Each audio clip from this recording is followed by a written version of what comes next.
తెలుగు రాష్ట్రాలను చలి వణికిస్తోంది. ఉష్ణోగ్రతలు పడిపోతుండటంతో చలి పెరిగిపోతోంది. ఉష్ణోగ్రతలు తగ్గడానికి తోడు శీతల గాలులు బెంబెలెత్తిస్తున్నాయి. దీంతో ఇంటిలో ఉన్నప్పటికీ జనంలో వణుకు తగ్గడం లేదు. దీంతో చలి మంటలను జనం ఆశ్రయిస్తున్నారు. స్వెటర్లు, రగ్గులు కప్పుకున్న చలి మాత్రం వాయించేస్తోంది. దీంతో ఇదెక్కడి చలిరా బాబు అంటూ జనం గజగజ వణుకుతున్నారు.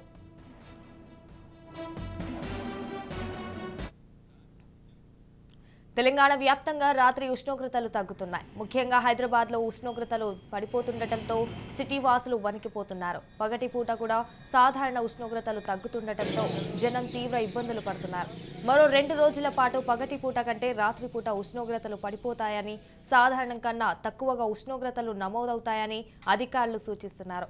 హైదరాబాద్ శివారు ప్రాంతాల్లో ఉష్ణోగ్రతలు 12 నుంచి 13 డిగ్రీల మధ్య నమోదు అవుతాయని వాతావరణ శాఖ అంచనా వేస్తుంది.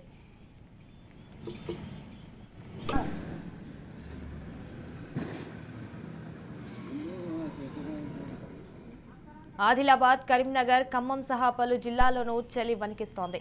ఉధృతంగా పొగమంచు కురుస్తుండటంతో వాహనాల రాకపోకలకు ఇబ్బందికరంగా మారుతోంది. పలు చోట్ల ప్రమాదాలు జరుగుతున్నాయి. ముఖ్యంగా ఏజెన్సీ ప్రాంతాల్లో 10 డిగ్రీలకు ఉష్ణోగ్రతలు పడిపోతున్నాయి. మరోవైపు ఏపీలోనూ ఉష్ణోగ్రతలు గణనీయంగా పతనమవుతున్నాయి. అరకు, లంబసింగి లాంటి చోట్ల జనం చలితో తీవ్ర ఇబ్బందులు పడుతున్నాయి. ఇక రాత్రి ఉష్ణోగ్రతలు సాధారణం కన్నా 2 రోజుల నుంచి 4 డిగ్రీల వరకు తగ్గే అవకాశం ఉందని అధికారులు హెచ్చరిస్తున్నారు. మరోవైపు వాతావరణంలో మార్పు శరీర రోగ నిరోధక శక్తిపై తీవ్ర ప్రభావం చూపుతోంది. ఇక శీతాకాలంలో ఇమ్యూనిటీ ఖచ్చితంగా తగ్గుతుంది. అయితే విటమిన్ సి ఎక్కువగా ఉండే పండ్లను తీసుకోవాలని, రోగ నిరోధక శక్తి పెంచుకోవాలని సూచిస్తున్నారు వైద్యులు.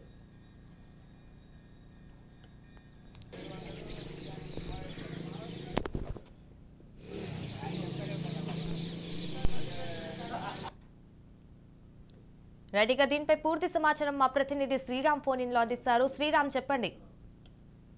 సంజన, 2 తెలుగు రాష్ట్రాల్లో కూడా పగటి ఉష్ణోగ్రతలు గణనీయంగా తగ్గాయి. ఇక రాత్రిపూట అయితే సాధారణం కంటే 2 నుంచి 4 డిగ్రీల కనిష్ట ఉష్ణోగ్రతలు నమోదవుతున్నాయి. ముఖ్యంగా నిచాంగ్ తుఫాను తర్వాత వాతావరణంలో ఒక్కసారిగా అనూహ్యమైన మార్పు వచ్చింది. దీంతో సాధారణ పగటి ఉష్ణోగ్రతలు 2 నుంచి 4 డిగ్రీల వరకు కూడా తగ్గాయి.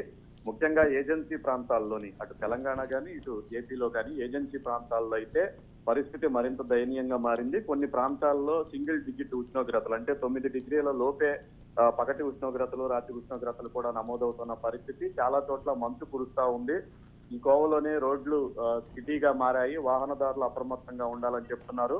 నైట్ విజన్ కూడా బాగా తగ్గిపోవడంతో రాత్రిపూట డ్రైవింగ్ చేసేవాళ్ళు, ముఖ్యంగా ట్రావెల్స్ బస్సులు నడిపేవాళ్ళు, సుదూర ప్రాంతాలకు వెళ్లే వాళ్ళు జాగ్రత్తగా డ్రైవింగ్ చేయాలని సూచిస్తున్నారు. ఇక ఉష్ణోగ్రతలు పూర్తిగా తగ్గిపోవడంతో ఆరోగ్యపరమైన సమస్యలు కూడా తలెత్తే అవకాశం ఉందని చెప్తున్నారు. ఈ ఉష్ణోగ్రతల తగ్గుదలకు తోడు చలిగాలులు వీస్తున్నాయి. ముఖ్యంగా ఉత్తర భారతదేశం వైపు నుంచి ఆ గాలులు దక్షిణ భారతదేశం వైపుకు వీస్తూ ఉన్న నేపథ్యంలో ఈ చలి తీవ్రత మరింత పెరిగిందని, రానున్న 4-5 రోజుల్లో దీని ప్రభావం మరింత పెరిగే అవకాశం ఉందని చెప్తున్నారు.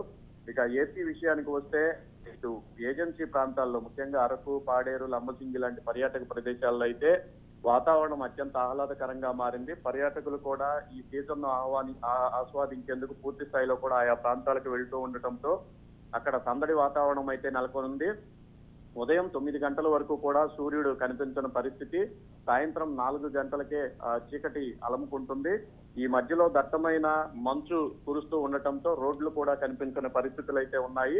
మొత్తానికైతే ఈ మారిన వాతావరణ పరిస్థితుల నేపథ్యంలో ఆరోగ్య సమస్యలు తలెత్తే అవకాశం ఉంది కాబట్టి ప్రజలు కొంత అప్రమత్తంగా ఉండాలని, ముఖ్యంగా ఈ జలుబు ఇటువంటి సీజనల్ వ్యాధులు వచ్చే అవకాశం ఉంది కాబట్టి దాని నుంచి తప్పించుకునేందుకు వైద్యుల సూచనల మేరకు కూడా వాతావరణ శాఖ అధికారులు అయితే సూచిస్తున్నారు.